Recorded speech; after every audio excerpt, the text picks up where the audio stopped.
Project Sapient is a podcast meant to engage our brothers and sisters in the law enforcement and military communities in conversations that we all know we need to have. All opinions you'll hear are our own, are protected by our First Amendment of the United States Constitution, and in no way reflect or are meant to reflect the opinion of any specific agency, officer, or service member. Some opinions may be controversial. Listener discretion is advised. Enjoy.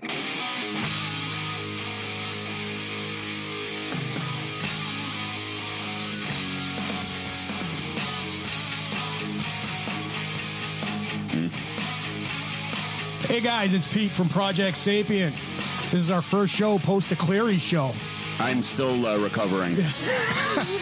We want to say thank you to all our supporters, VectorShields.com, GymJunkies.com, Havoc Journal, our partners over at the Weekly Havoc Podacst, Second Mission, Live Boston 617, WellnessForWarriors.live, ODKit.com, Eagle Eye Firearms MA, GunTrack.app, HouléLaw.com, FitCops.com. You can follow everybody, just about everybody on IG, right? Yeah. And we're here today with a couple of special guests, Dave Campisano and Stacey from 22 Mohawks. Say hi, guys. Hey, how are ya? Hi. So, Iman. Yes. What the fuck are we doing? I don't know, but usually here to hang out. I like to start the show off with an anecdote of some kind. Oh, fuck. Long stories about beaches and seagulls. I'm bored already, dude. See what I got to deal with. That's why we're doing Thunderdome. Definitely happening. So my son decided to wake me up at 3:30 in the morning by doing a drop kick on my bed on me because he wanted to wrestle. Which isn't that bad because you wake up at 4. Well, yeah, Savage. but at 3:30 to 4, it's a very critical thing. So if I wake up at 3:30, and I hate that, but it's nothing like getting a leg drop on you. But so I woke up, I'm like, okay, I guess. I got a My Little Pony stuffed in my mouth one time when I was sleeping. Oh my God. I think it's down here somewhere. The horror. Oh, we cleaned it up. The horror. For the guests, we cleaned it up. Hey, But, tell us about Cleary's and what happened there. So Cleary's, they were actually phenomenal. They hooked us up big time. Food was. You guys had to try some of the food. So good. Yeah, wasn't it so good? The food was awesome, and we started off and set up, and people started coming in, and various sponsors came in. One of them being 22 Mohawks. We talked to quite a few people, and we highlighted some of them during our podcast, especially my father-in-law, Ray. No offense to you guys, but that was probably my favorite interview of all time. Yeah. I mean, he laid it all out. Did you hear that? Vietnam guy? Yeah. No, I didn't. No, you listen to him because my father-in-law hardly talks about Vietnam, like hardly, other than he'll talk to me because I'm a fellow vet, but he'll kind of go here and there. You're his son-in-law. Yeah, well, even son-in-law, he won't talk unless he knows you, Yeah. And he just let his heart out. He was crying, I felt bad. I'm like, oh, did we? What the heck did we just start? I told him we can stop, and I felt bad too. But you know what? Sometimes I gave him the option to stop, and he wanted to go. Oh no, he wanted to let it out. Yeah, I needed it. Yeah, and it was a phenomenal interview. And then we interviewed, obviously you guys and Joint Operation. Mm-hmm. We interviewed them and various. Whoever, yeah, a lot of my friends showed up, and one thing that kind of I guess shouldn't have surprised me, especially with what's been going on with Afghanistan and previously Iraq and the current environment right now that we're in. A lot of veterans are just burnt out. Yeah, burnt out. They'd rather be hermit crabs sitting in their home, whether boozing or whatever, or just not engaging the way they normally do, because I can tell that through Instagram with some of our posts and some stuff that I put together with regarding veterans and Leos, and they just don't want to talk about it anymore. They're feeling very disconnected, especially. I mean, Davey, you can chime in whenever you want. Before we do that, just so we intro you, but we realized that after what happened with Afghanistan, like Iraq happened, when ISIS rolled through and we kind of took it in stride. I mean, I hated seeing the fighters go through the very provinces that we all fought for and guys died for. And then to have Afghanistan, because for me, that was like my 9/11 moment, right? Raise my right hand, country called for young warriors to fight, and that's what we do. You know, we take that oath seriously, and we went. And the way the government did that frickin' withdrawal overnight was a disaster. And a lot of us, 20 years of war, all of us that signed up right after 9/11, we felt betrayed, right? All that work we put in over there, and that's it. So it leads me to talking to Dave, and when I met Dave, it was through friend Tony. Me and him talked on the phone for a while, and actually we met at Lewis's, and we hit it right off because we're of the same mind with the veterans and especially veteran suicide, because, I've had a couple friends that did commit suicide. I've had a friend, a fellow soldier, die of a drug overdose, just sad stories. I mean, one of the guys, a real good guy, he was our company cook. And I found out that he was living in a homeless shelter and died there. Jesus. And, he never reached out to anybody, and it's part of that whole pride, that we have. And, we're tough. We're not going to need anything or need anyone. But it's the total opposite. Right. So let's talk about you and 22 Mohawks. So Dave, when did you go into the military? I went into the military in 2001. 2001, just a little closer. I enlisted in April of 2020, and then I shipped out on September 6, 2001. So I was at 30th AG at Fort Benning when the first plane hit the tower. Wow. I remember sitting there. I was wearing jeans, and I was getting my first military ID photo taken, and they gave me, BDU top to put on with my jeans on because I didn't even have my uniform. Yeah. And tell me the truth. Did you look up in the sky and go, "What the fuck, really?" I was like, "Whoa!" it was crazy. Cause the woman who was working the admin, civilian lady, she's like, "You're going to war, baby." And I'm like, "Oh, nice. All right, cool. Yeah, let's go." But then I didn't see any of the footage because I was in training and then AIT. I didn't see any of the footage because we were like pretty much locked down. Being like that new in the military until like a year later when I watched like people falling out of the building, the plane hit. Like I never even knew. But that was so that's when I joined. Yeah. So what was the MOS that you had? 11 Bravo Infantry. 11 Bravo Infantry. Okay, cool. All right. And after AIT, what was your unit? So I originally joined. I had a RIP contract, so I went to the Ranger Indoc program. Okay.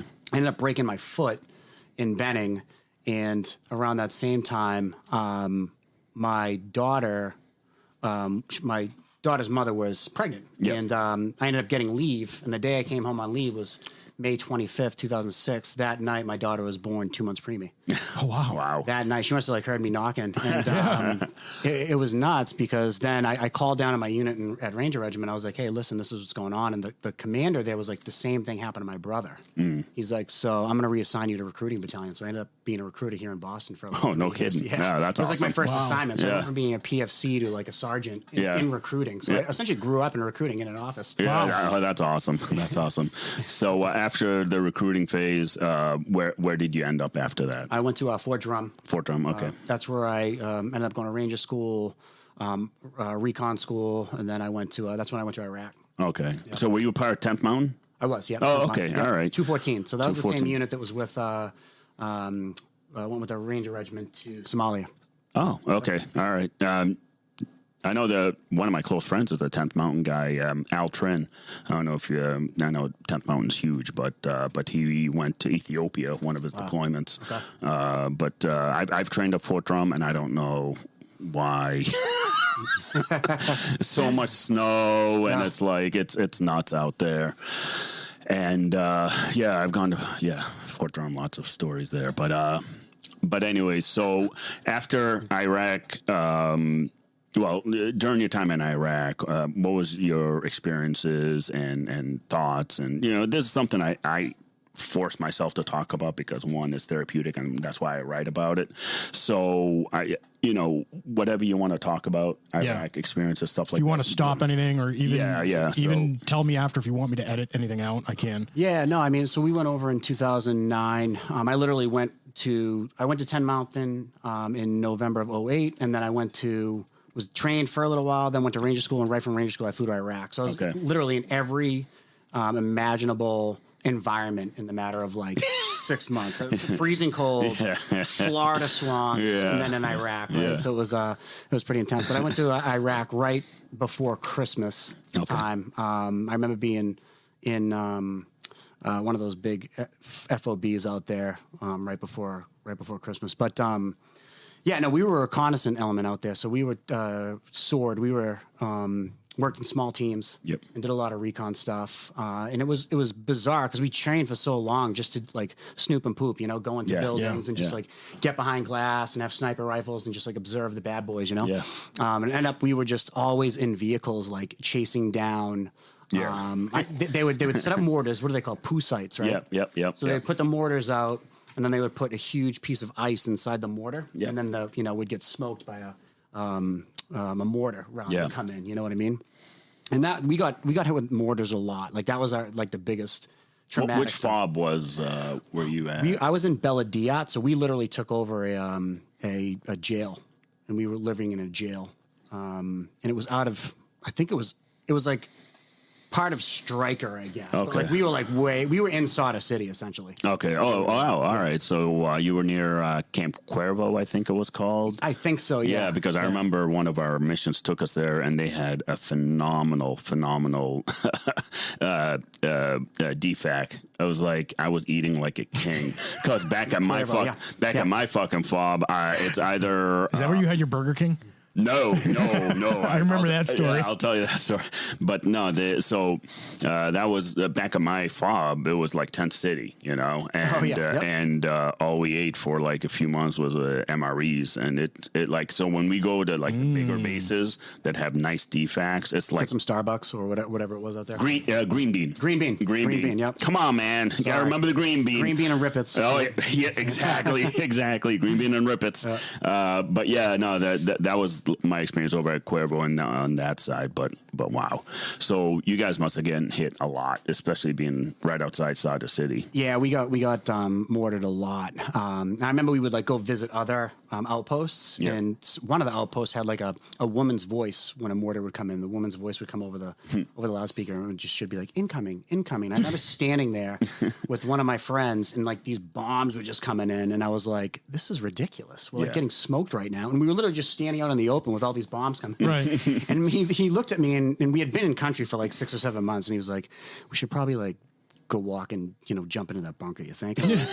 And we had like come from like a PX. There was like we had like bags and shit, and we were in like PTs, like looking like losers, And I'm like, all right, I just like fell into this bunker. It was like embarrassing. I'm like, what the hell, man? This is our life right now. Oh, that's awesome. But you get to a point where you're like, almost like, fuck, if we get hit, we get hit. Well, that's the point I got to. I mean, like I remember Camp Anaconda, the big one there. I don't know if you've ever been. I was in Anaconda. Okay, I was in Anaconda. So the swimming pool over there. Oh yeah, they see. That was the last 2 weeks I was there. We created missions just to be able to go there, just so we can have a swim and come back to base. But there's a theater too. There's a movie theater. Movie theater. They have Burger King. They had everything. But Air Force. That's why. Right. That's why. Yep. But so there was a spa. There was a massage. You could get a massage. You could get all sorts of stuff. A little bit of Reiki massage. Yeah. Okay. But so I remember, they had the tent set up where it's more transient. You can just lay there, relax if you want, take a nap, and then move on. But I remember me and my squad mates, like we were all knocked out in the tents, just like tired, and all you hear is the whoosh, right over the tent. And I'll never forget, we all lifted our heads up. We hear the blast, boom, boom, boom. We're like, it's far enough. Back to sleep. Yeah, exactly. We're good. That's what it. Yeah, that's my computer still work for Skype. Yeah, exactly. That's what it. I mean, it's kind of both like we got desensitized to it, and we're like, oh, all right. I mean, like the Wi-Fi's down. Well, like leaving Anaconda to go back to base. I remember not even 300 meters from where we were standing doing our safety brief, mortars start hitting out there, and I remember looking over there. I'm like, I guess it's time for us to go. Yeah. All right, guys. Let's load up. Like so nonchalant. Like unlike first getting in country and you're running for the bunkers and you're like, if I'm gonna get hit, I'm gonna get hit. I can't stress out about this. Yeah, exactly. If it's my time to go, I'm going. Exactly. So your time there. So How long were you there for? I was there for a year. Yeah, see, lucky. 05, I was a total deployment, 04 to 06. Yeah. Oh, wow. They didn't do the 1 year thing. They just sent you. Yeah, And you were stuck there. You know what was bad with us was they told us we were leaving at like 8 months. So like, yep, you guys are leaving in May. And then June came, we're like, Yeah, we okay. going? And then July. And then we're like still running ops. We and they were meant like, next August. May. We're like, what? It was like, it's such a mind fuck. Yeah, You know? yeah. Like, you should have just told us we weren't leaving for 2 years and we would have been fine. Yeah, exactly. You know? We didn't specify what May. Yeah. It could be May 2022. Yes. Yeah, exactly. Exactly. Oh, wow. The way the federal government works anyway, right? Yeah, exactly.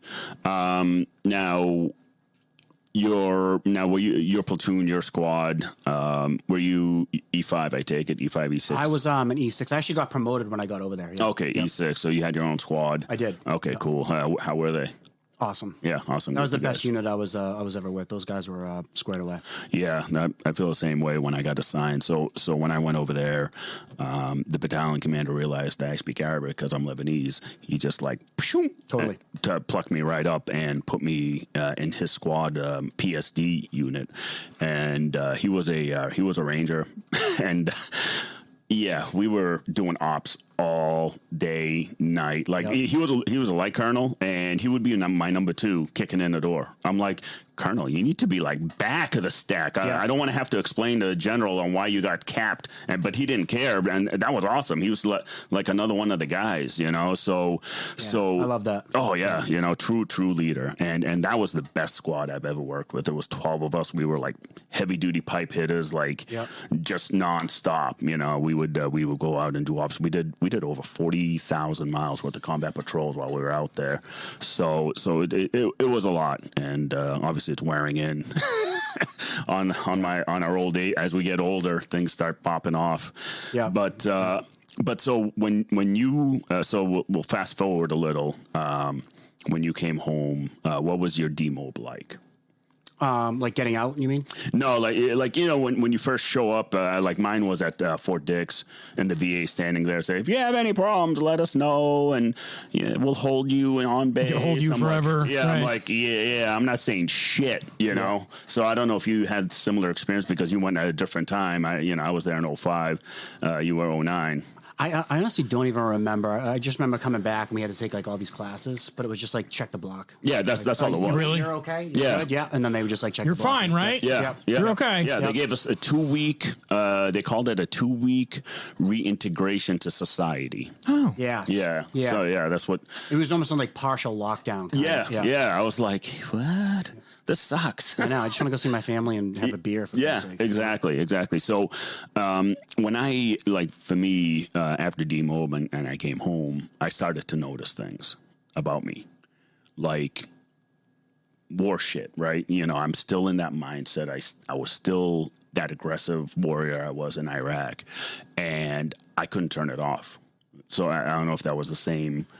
Yeah, I mean, I'm still like that. Yeah, I'm still same. like super hyper vigilant. Yeah. You walk into a room and it's like you notice any like weird discrepancy with any person. Like if somebody's skittish in the room, you're like, what's that dude's deal? Yeah, exactly. Is he packing something? You know what I mean? It's weird the way that like we think, you know? Yeah. But I'm like cognizant of it where I'm like, I don't know if I should be thinking this way, but like I'm kind of worried. Yeah. Where's the door at? Everything's a threat until it's not, right? Right. I mean, that's the thing with me. It was like such hyper vigilance to the point that I actually went to a doctor because my resting heart rate was at 120 all the time.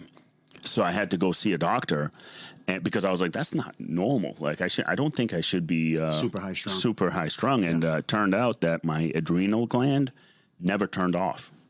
Wow. It didn't know how after, everything that I've done. Constant fight or flight. Exactly. Yeah. And it didn't know how to turn it off. So I had to take meds to calm it down and regulate itself again to get my heart rate back to where it should be. So that was like, how long did that take? Like 3 months of medication. Wow. Medication made me drowsy. I had to sleep a lot, obviously. So yeah. So, but yeah, that was kind of like one of the moments where I was like, God damn, yeah, that okay. I guess that did happen, And then the anger and everything else after that transpired.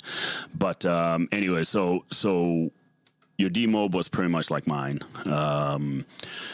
So let's move forward to why you created 22 Mohawks. Why why did you basically you found your second mission, right? Yeah. We were in Iraq. We had our missions. We knew what we were doing. We were, heavy duty pipe hitters. We were doing all kinds of shit. We come home and it's like, okay, now what? Yep. And it seems, with your story about 22 Mohawks, you found your second mission. So if you want to get into that. Yeah. Well, we were talking about my, my old unit, 214, Skull Platoon. And, we were pretty close with the mortar team too, because that's who we were on the phone with all the time. Yeah. You know what I mean? I came home, Curtis Ballard, my platoon leader, good guy, a little bit younger than me. He, met a girl in New York that we met. They ended up getting married, having kids. Him and I were pretty close. We went to Arslick together. Okay. We just kind of like swept up to, what are we, S1 or something? Is that where we go to schools? We went up there and like put in our 4187 to go to recon, and everyone was pissed. Like, what are you guys doing? But we went there, and then, I got out of the Army. I was just doing my own thing, and I found out that the dude parked his car on the train tracks in Colorado and just took a nap. Jesus. And he killed himself, and it was like I would have never thought that Curtis that would be the one to do it, right? Yeah. So I'm thinking like, what was he going through, and why didn't he just like dial somebody, like drunk dial somebody? Yeah. You know what I mean? Instead, he drunk parked his car on the train tracks, and that's like, I mean, that's ballsy. Yeah. Like, am I right to say, and not to generalize, right? I never want to generalize or come across in that way, but a lot of my friends that I've experienced that have killed themselves, taken their lives or whatever, they never really put up a sign. Never. They never, sometimes they even, pink cloud and everything was great.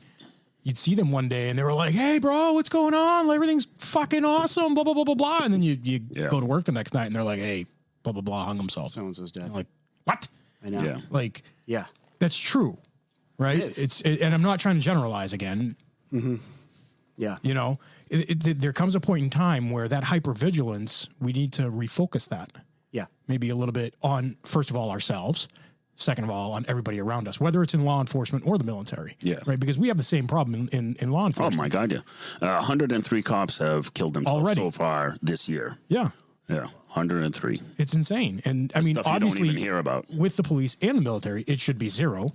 Yeah. In all reality, it's not going to be zero. Right. Right. But we should try our hardest and be as hyper vigilant to try and get that down to zero. Well, that's the vocal part that me and you talk, myself and Dave. And we tell people all the time, like, people have access to us on email, through the website, through a lot of people. They even have our personal cell phone numbers now. Which they do. We'll get text messages all the time from random people all the time. Hey, bro, what's going on? And like, oh, hey, like that comment that I was telling you about that we're going to discuss later. Yeah, yeah. It was just like, hey, what's going on? Yeah, I feel shitty. Yeah. Oh, all right. What do you want to talk about? Yeah.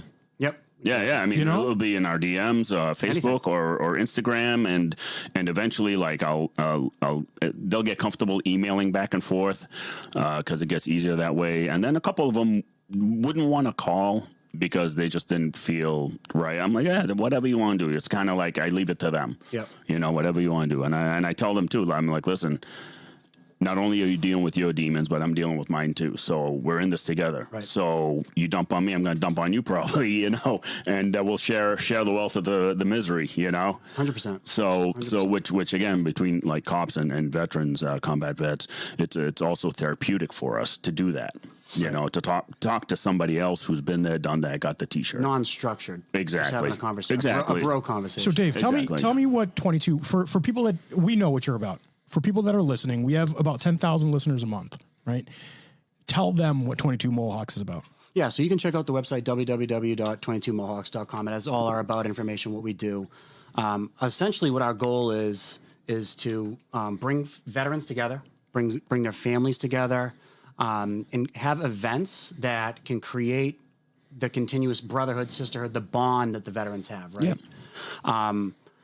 Our big event is our annual parachute event where we go to Jumptown Skydive in Orange, and we have as many veterans as we can come, and then they jump out. They do a tandem parachute jump for free. Right? Cool. It's all covered. Dinner's covered. DJ comes. They can bring their families. Families can jump. Awesome. And I think what kind of sparked that for me was it's like we are so used to running into the fire. Yeah. Like that risk. It's like yeah. Like we're literally risking life. Yeah. Right. Yeah. And when you get out, you don't have that adrenaline anymore. No. Right? That's why your glands are like, so you're taking meds to like tame that, right? And it's like, no, right? So it's like, in my mind, I'm like, let's recreate that feeling again. Yeah. Right? So the guys can just like, they know every year they're going to jump out of a plane and it's going to be awesome. Have some beers, have some laughs. Yeah, something to look forward to. Yeah. I'm going to tell you, when I was there were people that flew from different states. Most of the people there, I didn't know. No kidding. Yes, I had no idea who they were. And how do they sign up for it? They can sign up through the website. Okay. And you essentially just sign up and then just say you're jumping. And then 2 weeks before the jump, I call the names. Mm-hmm. And I usually have a designated number of how many names I'm going to call, like 10 or 15. This year we had about 30 people that were going to go. There was some issues with the weather, though, as you know, with airborne ops. I can't tell. But this year we had about 30 people, and it was pretty amazing. But yeah, so I call the names, and then they'll message me RSVP, say they're going to come. But what was your question? Did you have another? No, well, it was just how people can get in contact with you too. I mean, I'm looking at your website. You got all your contact info up there. Yep. Yeah. So you can go on the website. You can contact us. So that was like the main push. Like bring vets together. Yeah. Have them experience some super risky shit, which jumping out of fucking airplanes. Oh yeah, absolutely. And then just reconnect. So what I was saying was yes, a lot of these people that showed up were like flew from out of state, West Virginia, Arizona, and more than a handful of times did someone come up to me and say, listen, Dave, I appreciate what you're doing, and I've never told anyone this, but, and then they told me something. Oh, shit. Yeah. And it was like, that's what it's about. Yeah, oh yeah, exactly. And I didn't have to say any words. Yep. They were just like, I've never told anyone this, and for some reason they felt that they were okay telling me. Well, because again, a fellow vet who's been there, and it's a huge difference, and you can tell, and that's why combat vets have such a tight connection with one another that no one else will ever experience what we experienced, and no one else will understand it, and that's where the huge disconnect is between combat vets and the civilian population. They don't understand that adrenaline rush. They don't understand that fight or flight. They may experience it once or twice in their lives, maybe. Right. But when we were overseas, it was almost every single day. You're making that decision to do that. Exactly. To walk into that. Exactly. And that's the thing. Every time I went outside the wire, that was on me. Yep. Let's go. Got another mission. Yep. Got another mission. This could be it. Exactly. And same thing. You deal with it. You figure it out in your head. Exactly. And same thing, on the law enforcement side, I get into that cruiser. All right. Mindset's on, and we call it the switch. Yeah. We call it the switch. Right, exactly. You turn that switch on and go. When I'm doing SWAT, that's a whole different switch. I turn that switch on, then I'm in that mindset. So what I found, just real quick, what I found when I first came home, I went back to my old job, and it was like answering phones for insurance companies, the billable hours, whatever. And finally I looked around, I'm like, what the fuck am I doing here? Yeah. I was like, just 3 weeks ago, I was freaking doing combat ops in Iraq, and it's like, and I got to listen to Mary Lou over here telling me that her pinky hurts, and I got to call this insurance company to try. I'm like, no. Now let me ask you guys a question. Do you think that downtime had anything to do with not being able to fully recover? Downtime, as in going to work for an insurance company after you were just hitting. That downtime did not. It didn't help. Well, because that 2 week reintegration to society should have been more like 3 months if they want to do it right. It's like a culture shock. Almost. It is. Yeah. Because here's the thing, like the best way it was put to me was the rest of the world kept moving on. Yeah. Except we were stuck in a time period, which was war. I mean, when I first came home, I'll never forget, my little sister had those half jackets on, stupid thing. Like, I didn't know what that was a thing. And I was like, where do you go to friggin' Babies R Us to buy that? She's like, no, that's the new style. I'm like, what am I missing? And then, the whole thing with MySpace, I had no idea what that was. I'm like, I missed a lot. It's probably the same way with you, Totally. So you feel like you got launched back into society and like, okay, go back. Then you went to work for an insurance company or whatever, mundane stuff. Oh, yeah. Do you think that if you had an outlet for another job, like policing, like security, like anything with physical aspects to it, something where you could use everything you just used? Yeah. overseas. Do you think that would have helped?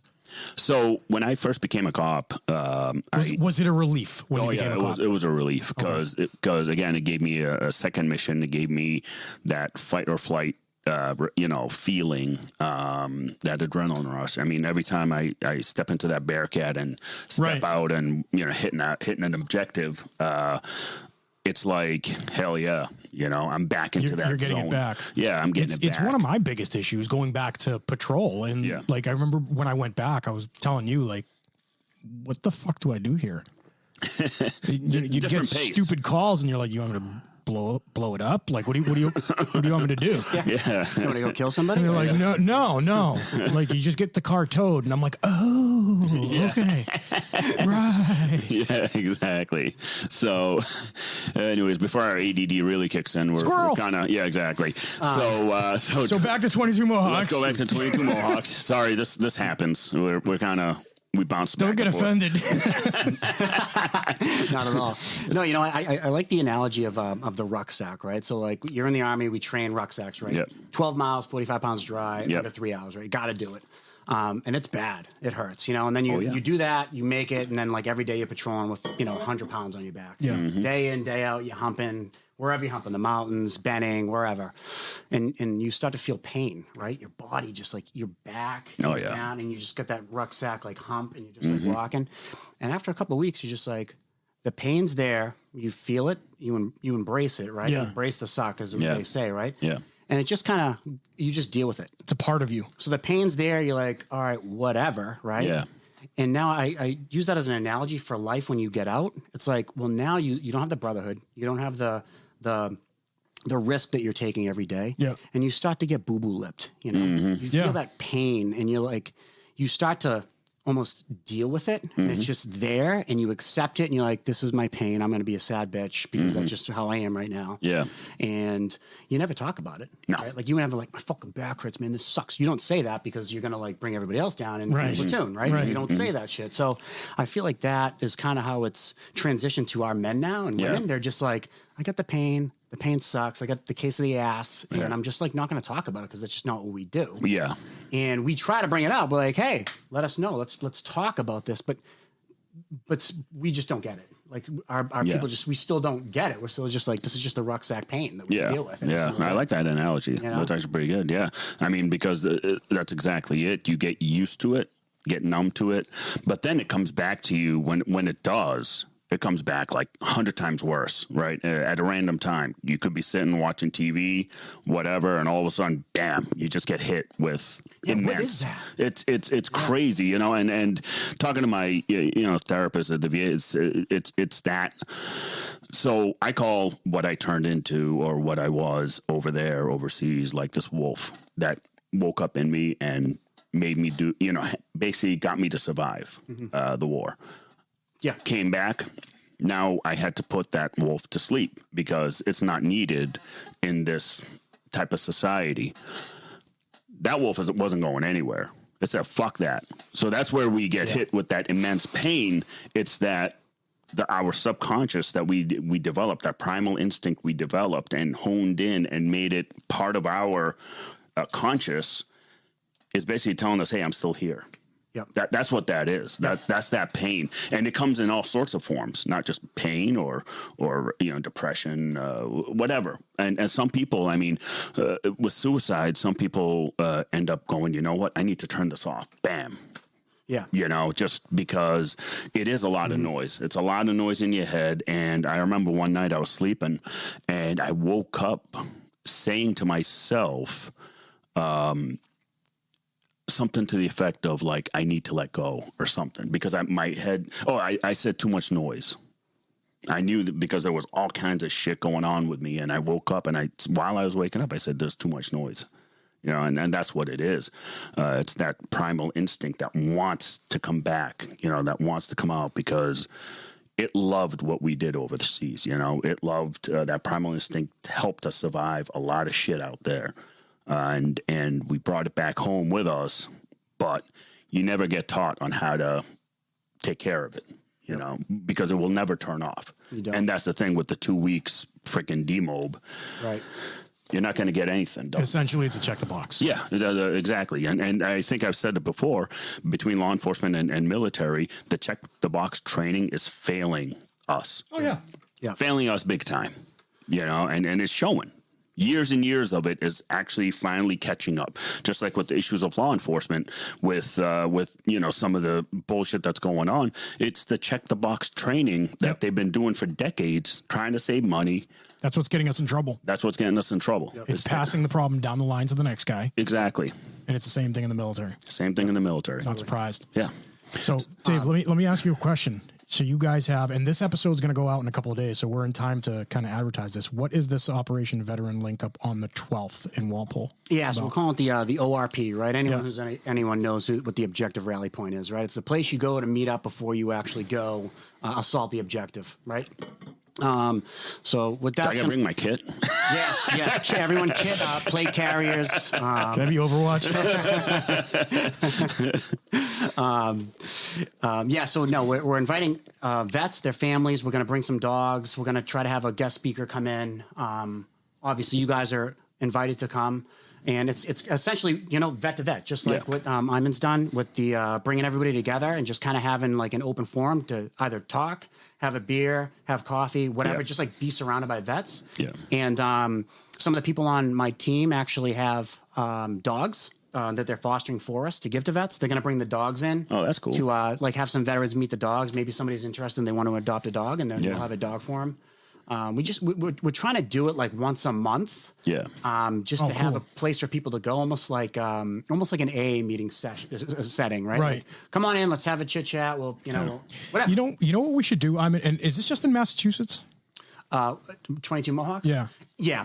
Essentially. So you know what we should do is we should hook them up with our friends from that have networks across the country. Oh, yeah. Like even people like Wellness for Warriors. Yeah. Right. They have people all over the country where we can set up an event like this somewhere. Yeah. You know what I mean? Yeah. And it can all just kind of funnel through 22 Mohawks. You guys just, work with that. Let's get them together with people like the Wellness for Warriors and obviously the Second Mission and all that. Yeah. Awesome. You know what I mean? I think Charlie from Second Mission, did you get to meet him? Stacey knows Charlie. Yeah. Okay, Stacey. Yeah. So owner of Havoc Journal. Awesome guy. Didn't realize how tall he was when I first met him. He's a former Green Beret. Yeah, former SF. He teaches at West Point. Really, really good dude. And he's got a network. Right, a huge network under him, and I'd love to hook you up with a guy like that because he can get shit done. Awesome, he loves. I mean, essentially, Second Mission. It's exactly what it sounds. We found our second mission, and now he's here to support us. Awesome. On the second mission, whatever it and may he's be. Supporting things like this. Oh yeah, I mean, he's given us stuff and just. I actually emailed him. We connected while you guys were on the podcast when we were at Clary's. Oh, okay. But the email I had didn't work for some reason, and so I'll definitely have to grab that from you. But yeah we had connected, and we're definitely. Yeah, I have a direct line to him, so amazing. I can call him. I usually call him like either weekly or bi-weekly just to catch up, on shit with Second Mission and Project Sapient, and if there's anything else we need, and that's he loves that. And what I'll do is I'll give him a call and get a good email address just get for everybody you. Working together, man. Yeah. That's what it's all about. Definitely. That's what we hope is for that to spread, like he said, almost like a setting where they can just connect, share stories. Yeah. They're not, Nothing crazy. Just sit down and have a beer, even just like how we did at Clary's. Exactly. People just sat down, had a beer, shot the shit. Yeah. Yep. Had a few laughs. Just little simple things like that go a very long we way. Connected. Yeah. Right. So now right. Not like now we know each other. Yeah. Right. Yeah. So like that's exactly. going to happen to other people. Yeah. Yeah. Exactly. And that's the thing where we'd love to have people to come and talk and share. I mean, I can talk if you want. Like, don't let him talk. It's you'll just have to deal with a lot of squirrels, or give me a teleprompter so I stay on cue. But I'll probably be like, screw that. I'm gonna talk whatever I want to say. All right, Joe Biden. No, that's the no. That's the Trumpster, man. He never went by the teleprompter. He finally would look and he's like, you know what? No offense, you could understand what the man said. He wasn't speaking 9 languages combined into one. Just because saying. I speak different languages doesn't. You know I speak different languages too, asshole. All right then. Yellow Habibi, look at this. Yeah. So actually, so Dave, one thing I'm interested in also is you've started another initiative, partnering up with therapy dogs. Yes. With veterans. Yep. So can you go into that kind of how that started for you and then who you're linked up with and stuff like that? Yeah. So actually, Stacey and I started talking about that just before the debacle exfil of Afghanistan. We were like, yeah, we should probably like work on getting some dogs for most supporting those because we knew that it's going to take 2 years for our vets to get that's the VA timeline right now. Yeah, the VA timeline is 2 years to get a service dog. So before that, I had a guy reach out. I was like, do you have any connections to get a service dog? And that's when I found out, no. I did find out that the VAs, by 2024, all VAs have to provide service dogs. Good. So, oh, really? Yeah.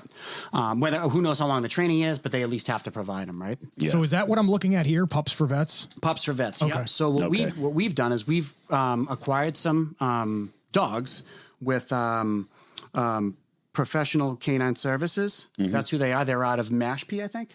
It's down the Cape. Yeah, they're down the Cape. So I think they're out of Mashpee. Yeah. And we had a conference call with those guys last night. They're police. Awesome. And they train dogs. They train dog sniffing dogs. You guys may actually even know these guys. I probably do. It's Charlie Young and Patrick, I believe. Yep, Charlie and Pat. Yep. Okay. So they train dogs for to sniff out drugs, all types of stuff. So patrol, bombs. Yep. And they do service dogs. Oh, that's awesome. Yeah. So what they're going to do for us is we call if we have a dog need, we'll call them and say, hey, we need a dog. They'll get us the dog. They'll train the dog. It's a 4-week turnaround, and then we'll give it to the vet, and the vet can bring it back. They'll do one-on-one training with them. And then if there's any problems with the dog, they can bring it back and they'll fix the training issue with the dog. So much easier than the VA. Yeah. So the dog's not a service dog. Yeah. It's like an emotional support dog, but it's getting like legit training. Right. And we can streamline it within 4 weeks, and it's a trained dog. It's not just going. Would it get certified as a service, and that way it goes with the veteran anywhere? Yeah, because we can put. I think he can. He said we could put like service on it. It's not a specific service dog, but it will be like service animal type. I think right. There's a little bit more that goes into training for a specific service dog. Yeah. But it will have that emotional support. Yeah. Okay. So there's just a fine line with it because it's not going to be trained to. He could possibly do that, I believe, from what I understood. Yeah. But that's a much lengthier process and that gets costly expensive. Yeah. But at least this way, when we're giving the dog, because that's an added stress if you have a dog that isn't trained. Yeah. So having that set up prior is just amazing. Yeah. So the other thing I'm going to do is I have a couple of interests outside of this podcast where I deal with a bunch of canine charities across the country. They're massive. Okay. I'm going to connect you guys. I don't know what they can or can't do, but I'd rather give you the connection. Okay. And, kind of one of those have and not need than need and not have type of thing. Definitely. You know what I mean? Reach out to these people. I'll connect you with all of them, first name basis with everybody. And then whatever they can do, they can do. And if they can't, I'm sorry. Yeah. No, thank you for the connection. Yeah. But I'm just saying, like, I have a feeling. That's why when we were talking about it, I'm like, I have a feeling that these people might be able to help in some way. Whether it's to be able to get some funding or something. Totally. You know what I mean? So I'll get you guys connected with them too. Okay. That's awesome. So this is good. So we've given 2 dogs so far. We've had a couple applications, but we've given out 2 dogs so far, and it's really cool. Like these guys are, when we hand over those dogs, you can tell it's changed their life. Really? The messages they send us, like over the few days after, it's just like it will change somebody's life. Wow, that's you know awesome. what I mean? It really does help. I have a dog. He's like a 6-pound little min pin, and he's just awesome. I had a min pin. I love min pin. He went 18 years before he died. Wow. 18 years. That's good to know. He was a raggedy old man, dude. I felt bad. 18. I felt terrible. Oh, man. Quick story. I took him to the vet, and the vet was like the hippie of all hippies and was like, you got to put this thing down. No. And I was like, no. Like, can you give him some drugs to give him a couple more years? We did. That was the thing. He just kept going and going, and the dude was like looking at me like, just end it. He was telling you to. Just end. Yeah. Listen, your dog was telling you, listen, just let me go. Yeah. I'm in too much pain. Yeah. I'd carry him everywhere if I could. I would. Yep. I miss my min pin. I know. They're good dogs. You can have my dog now. You could probably hear him tearing something to shreds upstairs. But guys, I mean, this is awesome. This is awesome. It was awesome that we connected like we did. And like I said, between Project Sapient and 22 Mohawks, where we can kind of collaborate and really put a dent in the veteran community to bring these things out, bring bring stuff to veterans, bring stuff to first responders, PTSD. I mean, it's out there, you know, and with veteran suicide awareness is huge, you know, and I don't think it gets talked about enough. I think it needs to be talked about a lot more. Agreed. I don't know why it's not. I don't know why people. It's just, I don't know. Here's the thing. Like, I think Heath Ledger, as the Joker, said it best. A group of soldiers get blown up. No one says a thing, but one innocent guy gets killed and everyone goes nuts. I think it's like society is like, oh, suicide soldier, what, you know. Okay. The stigma of that, or yeah, this poor soldier seen so much and now he's killed himself. Oh, too bad. You know, like that's how I kind of feel about it. Let's also call a spade a spade. The media can't take that and monetize that. Oh, no. Right. They can't monetize that. 100%. It's not going to bring them ad dollars to talk about that stuff. Yeah. Well, it's like even I'll post some stuff and I'm like, I'll reread what I post. I'm like, damn, that's morbid. Right. I'm the same way, man. But you know what? It has to get out there. It does. It totally needs to be. That's what it's all about, is opening your mouth. Like I've had messages from veterans that would, you know, after I post something on Instagram or even cops, it'll be morbid as fuck, but they'll message me and be like, dude, thank God I'm not the only one. I know. Yeah. It's crazy. Yeah. The more morbid it is, the more messages I get. I get messages from people who are civilians who are like, wow, that's crazy. And they'll talk to me. They'll reach out and have a conversation. Yeah. Which is good. Like, well, let's help everybody. Yeah. You know what I mean?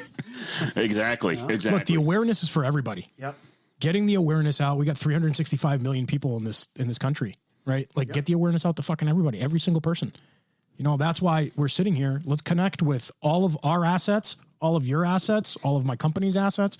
I'll get you guys everything that we need, and whatever comes out of it, if we get 1 out of 100 things, it's a win. Yes, I appreciate that. You know what I mean? There's one thing I do want to say though. Like, obviously, I'm just one person. We can't really do it all without, you know, people like you and the team that we've built here. But, you know, Stacey on the team, like, she just does so much. She's like my right-hand person. So thank you. And then, you know, we got Kelly, we got Rachel, we have Gary, we have Asha. So we have a team of people that actually put a lot of stuff together and are working behind the scenes hard. They really are. So I just want to say thank you to all those guys. And I know that they'll appreciate what you guys are doing and having us on here too. Yeah, absolutely, man. That's one thing because, you know, I sort of, fell in love with your mission because it's like, this is right up my alley. This is, you know, as a combat vet, as a guy who himself deals with shit all the time. It was like, hell yeah, you know, let's get something going. And absolutely. So it's amazing, man. It's just the amazing stuff that you're doing for the veteran community, which is awesome. Thanks, Simon. I appreciate you, man. Yeah, guys, listen up. Everybody, make sure you go to 22mohawks.com, right? Yes, sir. Go over there. There's a bunch of resources. We want to thank all of our supporters. Hold on, let me get the supporters.